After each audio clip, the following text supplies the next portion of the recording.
if Ja comes back. I don't believe they can, and I know what their record is, Skip, without Ja in the regular season, but they're not beating the Phoenix Suns without Ja Morant come postseason time if they were to meet up. I'm not so sure. Skip, I had Golden State, but with the injuries to Steph and how soon does he come back and how soon can he get back into Steph Curry form?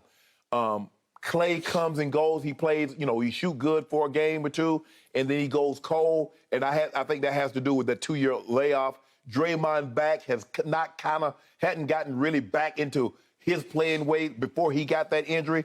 So that's concerning to me.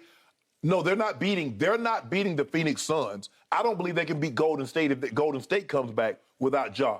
Now, I don't believe they can beat the Phoenix Suns even with Ja. But yes, they're absolutely a serious threat to come out of the West if Ja Morant is back and he's back healthy, Skip, because they got so many different guys. I don't know if I've ever seen this. A team play that good without their all-star player, possibly an all-NBA player, and they're 18-2? I've never seen a team constructed, but Skip, they got a lot of guys that can shoot the ball. They defend. They're tenacious. They share the ball. They're really, really good. Having watched them over the last month, I was like, man, that's just a fad. But they're building on what they accomplished last year. Yes, Skip, they're legit. They're a serious threat to come out of the West if Ja comes back. In all my years of watching professional basketball, I have never, ever seen anything like 18-2. No. Because it's a star-driven sport. Yes. And if you lose your star, you just lose it. I'm sorry, you can't go 18-2, and they are. No, yeah, exactly. The old Lakers are not going 18-2 without Magic, or the Celtics are not going 18-2 without Bird.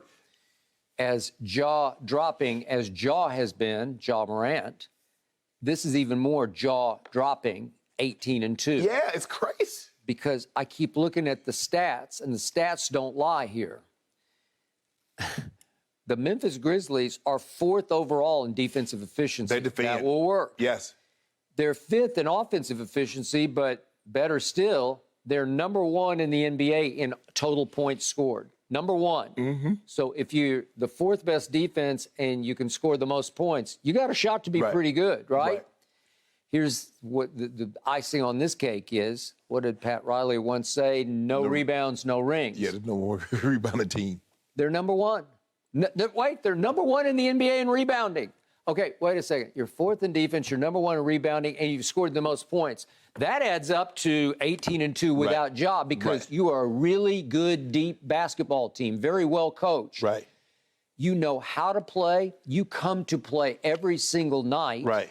And now that I watch what happens with Dylan Brooks back, listen, I kept telling you early in the year, he's like a demon as a defender and a driver of the basketball. He will make shots because you better get out of his way. Right.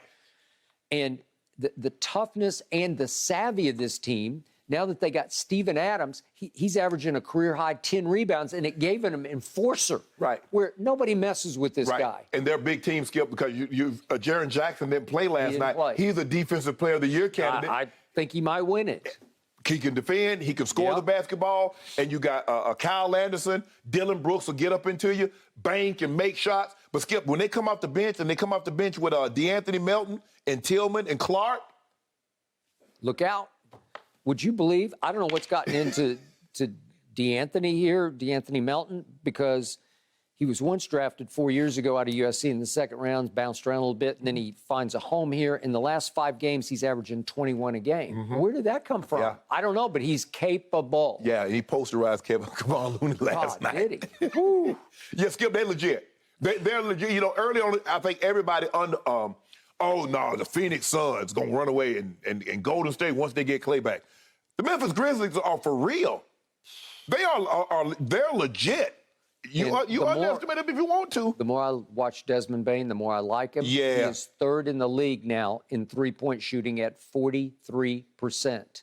Well, look what he did last night, albeit against Golden State without its big three. But 5 of 6 is 5 of 6 from 5 of 6? And then DeAnthony Melton goes 5 of 9. Well, you're going to lose. Right. And they just toyed with Golden State. And Skip, you remember the other night, the game got close in Memphis and Bane against Brooklyn. Mm-hmm. And he hit 3 big shots, 3 big threes in the fourth quarter.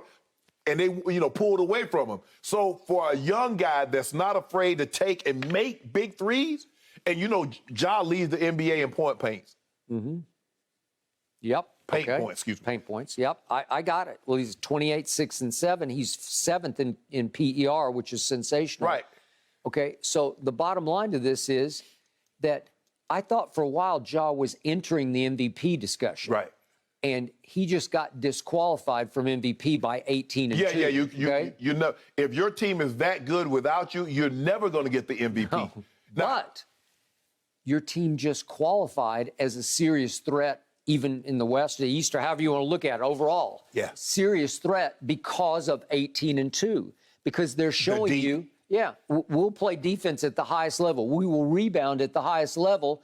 And they love Ja. They play for him. They play through him. They thrive on Ja, on his energy, and he's fun to watch even on the bench when he's there.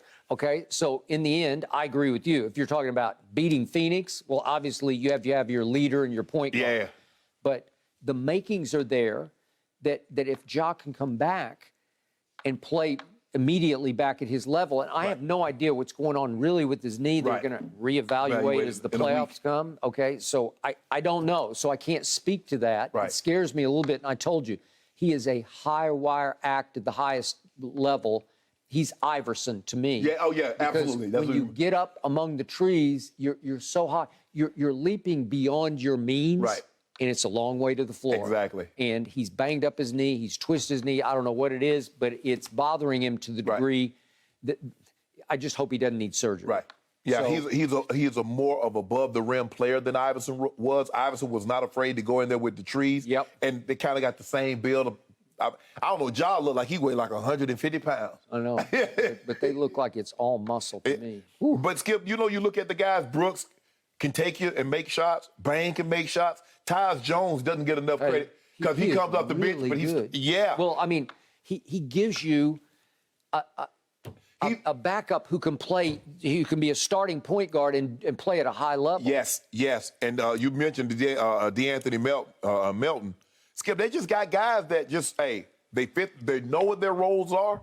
They play their roles to the T. They're scrappy. I mean, the grindhouse. I mean, they started years ago, but they've adopted that mindset. And when you come in there, the building is raucous. They're going to be a tough out. I don't believe they can beat Phoenix in a 7-game series because Devin Booker has lost his mind the way he's playing. Mikal Bridges also should be in the Defensive Player of the Year discussion because he's taking the opposing team's best player that's a wing or guard and doing an outstanding job. And they got Chris Paul back. Chris Paul just picked right back up where he left off. He's getting 13, 14, 15 assists. But if you told me Ja was close to 100%, you take them over Phoenix in the series? I would take them. There's something going on here. This team is not afraid of anybody at any level. True. And I think they would not be afraid of Phoenix. Remember, they went to Golden State last year and just cleaned them out in the play-in game. Right. Yep. They did. I mean, after we had to do the number, after LeBron softened them up. Grizzlies take on the Suns Friday. So we'll get a little sneak peek of what that could look like if it comes to a series. That's going to be a good one. Thank you for watching. You can subscribe here to get the latest from the show, and be sure to check out more of the best clips from Undisputed, or go watch a few other segments from our other shows on FS1.